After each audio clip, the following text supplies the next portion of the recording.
دعا کی قبولیت لازم ہے۔ آج نہیں تو کل دعا کی قبولیت لکھی گئی ہے۔ کچھ دعائیں فوراً قبول کر لی جاتی ہیں اور کچھ دعاؤں کی قبولیت میں دیری ہوتی ہے۔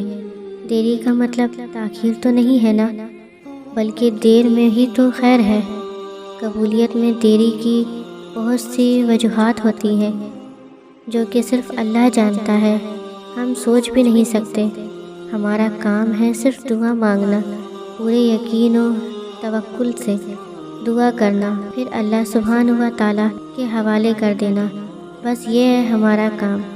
دعا کب قبول ہوگی، کیسے قبول ہوگی، یہ ہمارے سوچنے کی باتیں نہیں ہیں۔ یہ سب اللہ کے سپرد کر دینا ہی اصل یقین ہے۔